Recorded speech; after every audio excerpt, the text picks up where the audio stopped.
Halo adik-adik.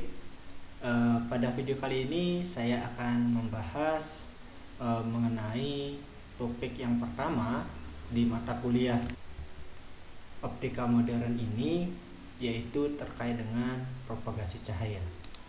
Nah, pada kali ini subtopik yang akan kita bahas adalah mengenai konsep yang sederhana dulu tentang fenomena dasar optik dan sifat cahaya. Nah, kalau kita berbicara optik, maka kita juga berbicara cahaya. Maka pertanyaan yang paling mendasar yang harus kita jawab itu adalah, apa itu cahaya?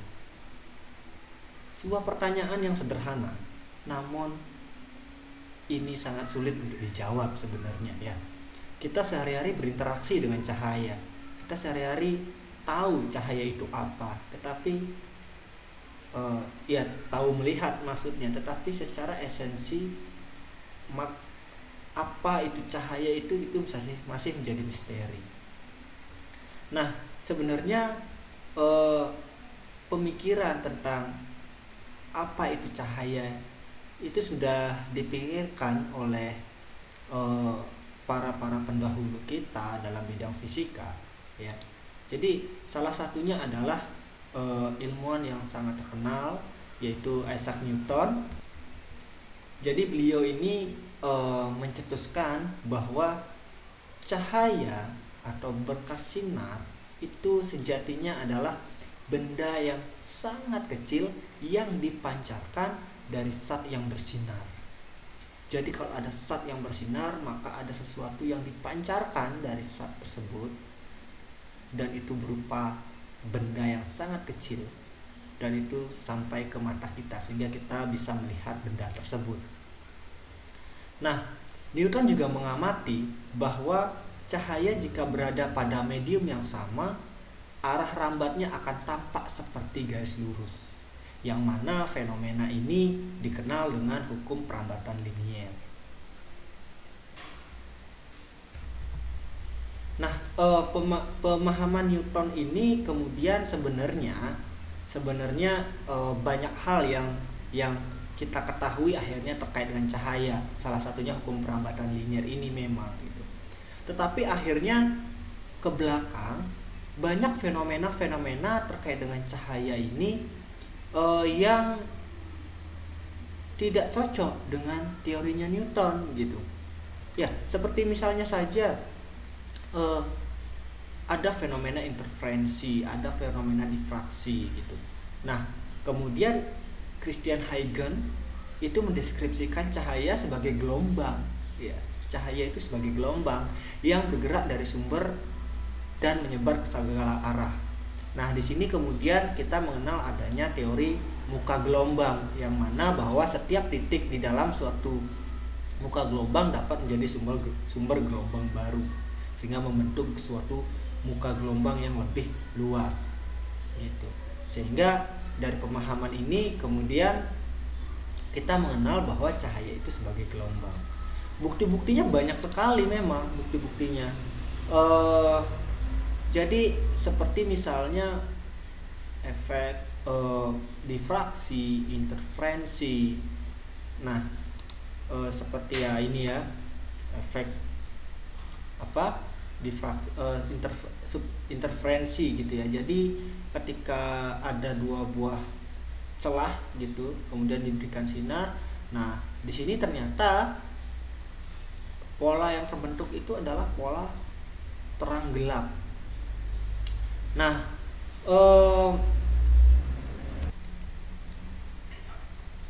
tentu saja pola gelap terang ini tidak bisa dijelaskan mengenai teorinya Newton, dan akan sangat cantik jika fenomena cahaya seperti ini dijelaskan dengan teorinya gelombang gitu. Dan peristiwa pemantulan cahaya, pembiasan cahaya juga itu akan sangat cantik jika dijelaskan dengan menganggap cahaya itu sebagai gelombang. Nah, kemudian diperkuat lagi. Jadi James Clerk Maxwell yang merupakan bapaknya elektromagnetika gitu ya. Dari hasil kajiannya ternyata melihat bahwa dia mampu meletakkan konsep dasar gelombang elektromagnetik. Nah, kemudian dari sana ternyata cahaya dia adalah bersifat seperti gelombang elektromagnetik. Dan dari teori Maxwell ini kemudian gambaran cahaya sebagai gelombang elektromagnetik, gambaran cahaya sebagai gelombang itu ternyata sangat, pada saat itu ya, itu sangat sempurna gitu. Jadi sehingga orang menganggap wah benar, cahaya ini adalah gelombang, yaitu gelombang elektromagnetik. Ya, karena dari persamaan Maxwell itu, dari persamaan gelombang elektromagnetik itu ternyata sangat cocok sekali dengan cahaya gitu. Sehingga akhirnya seolah-olah pembahasan tentang cahaya itu tuntas, bahwa cahaya adalah sebagai gelombang. Namun pada akhirnya bisa dibilang pada saat itu ilmuwan mainnya kurang jauh gitu ya. Pada saat itu mainnya kurang jauh. Karena kenapa? Pada awal abad ke-20 kemudian ditemukan fenomena-fenomena yang lebih menarik akhirnya. Yaitu apa? Ada fenomena efek Compton dan ada efek fotolistrik. Nah, keduanya ini sebenarnya senada, dua fenomena ini ya. Jadi yang efek Compton, jadi ada sebuah berkas cahaya itu dikenakan pada suatu partikel, dalam hal ini elektron. Ternyata elektronnya itu melesat gitu ya, atau terpental. Jadi seolah-olah elektron itu ditumbuk oleh cahaya. Nah, aneh aja kan? Cahaya sebelumnya dianggap secara sudah sangat baik dikenal sebagai gelombang. Tetapi ketika dikenakan dengan elektron, ternyata cahaya tersebut malah mampu membuat elektron itu terpental. Jadi seolah-olah cahaya itu menumbuk elektron gitu kan, menumbuk partikel. Padahal kita tahu yang bisa saling bertumbukan dan saling terpental itu jika antar partikel dan partikel gitu. Nah, begitu pula ketika muncul efek fotolistrik. Nah, ini juga sama, artinya bahwa ketika cahaya disinari pada suatu pelat logam, ternyata timbul arus fotolistrik yang berarti ada elektron yang melesat di sana. Tentu saja dari pelat logam tersebut gitu. Nah, berarti kalau cahaya ini mampu menumbuk partikel, apakah cahaya akhirnya kembali ke teorinya Newton bahwa dia adalah sebuah partikel? Padahal dengan tinjauan gelombang, cahaya itu sudah sangat cantik dijelaskan semua fenomena-fenomena yang ada pada saat itu. Nah, disinilah kemudian muncul kebingungan lagi dalam dunia fisika mengenai apa itu cahaya gitu. Nah, perkembangan selanjutnya akhirnya dikatakan bahwa cahaya itu memiliki sifat dualisme. Dia memiliki sifat gelombang dan juga sifat partikel. Nah, nanti di fisika modern atau fisika kuantum akan banyak dibahas sejarah akan hal ini. Yang jelas pada akhirnya bahwa cahaya itu disepakati gitu ya, dia memiliki dua sifat, sifat gelombang dan sifat partikel. Nah, lalu fenomena-fenomena seperti itulah kemudian membawa berkembangnya suatu teori kuantum. Ya. Jadi teori kuantum, jadi Einstein ini menjelaskan efek fotolistrik ya. Efek fotolistrik, kemudian ini Schrödinger, Planck, ini Bohr ya.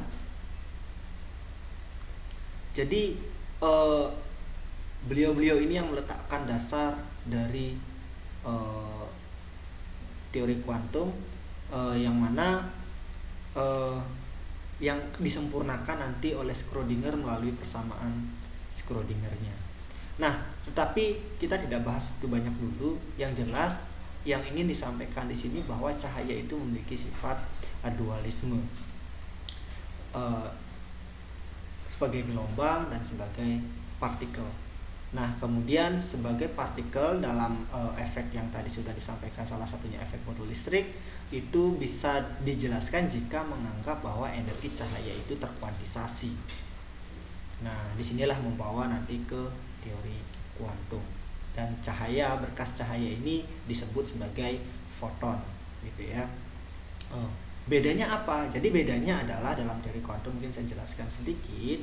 Jadi kalau dalam teori sebelumnya, kita sebut saja teori klasik, bahwa energi cahaya itu dikatakan bersifat, atau gelombang elektromagnetik itu bersifat kontinu gitu. Sedangkan dalam teori kuantum dia bersifat diskrit. Cahaya itu terdiri atas foton. Jadi energi totalnya itu terdiri atas paket-paket energi. Begitu.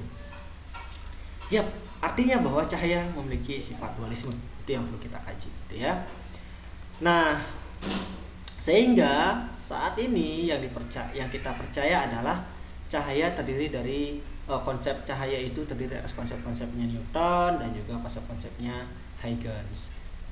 Ya, jadi ya memang harus diterima semua, karena fenomena cahaya sebagai gelombang itu ada jelas dari hasil eksperimen, dan fenomena cahaya sebagai partikel jelas juga dari hasil eksperimen, sehingga harus diterima dua-duanya. Oke. Nah, sehingga kembali lagi ke pertanyaan awal, apa itu cahaya? Maka sejauh ini tidak ada jawaban yang sederhana untuk menggambarkannya. Jadi tidak ada teori atau model makroskopik yang dapat digunakan untuk memodelkannya. Oke. Nah, namun sejauh ini kemudian berkembang teori yang dapat sampai saat ini gitu ya, secara konsisten dan tidak ambigu menjelaskan fenomena cahaya atau fenomena optik ini adalah teori elektromagnetik digabungkan dengan teori kuantum yang disebut sebagai kuantum elektrodinamik gitu. Jadi teori Maxwell, teori elektromagnetik itu mampu dengan sangat cantik menjelaskan bagaimana cahaya itu menjalar. Sedangkan teori kuantum menggambarkan dengan sangat cantik bagaimana cahaya itu berinteraksi dengan materi, baik itu penyerapan atau pemancaran cahaya gitu. Jadi harus dikombinasikan kedua teori ini. Gitu ya. Oke, jadi kemudian adik-adik, sejak teori elektromagnetik dan teori kuantum dapat menjelaskan berbagai fenomena fisis yang berhubungan dengan radiasi elektromagnetik, dengan demikian dapat diasumsikan bahwa sifat-sifat cahaya sejauh ini dapat dipahami dengan baik dengan menggunakan penggabungan dua sudut pandang teori tersebut. Namun tentu saja dalam konteks kerangka matematis yang memfasilitasi perhitungan akurat untuk pengamatan eksperimen itu sudah dikembangkan. Artinya bahwa pandangan-pandangan terkait cahaya itu masih dalam kita ranah konteksnya matematis gitu ya. Walaupun didukung oleh fakta-fakta eksperimen, tetapi semua hal itu masih dalam perhitungan matematis. Secara filosofis, makna dari cahaya itu tentu saja masih menjadi misteri ya. Jadi begitulah keindahan dari cahaya. Oke, sampai di sini dulu video ini. Terima kasih atas perhatiannya. Selamat belajar. Sampai ketemu lagi di video-video selanjutnya.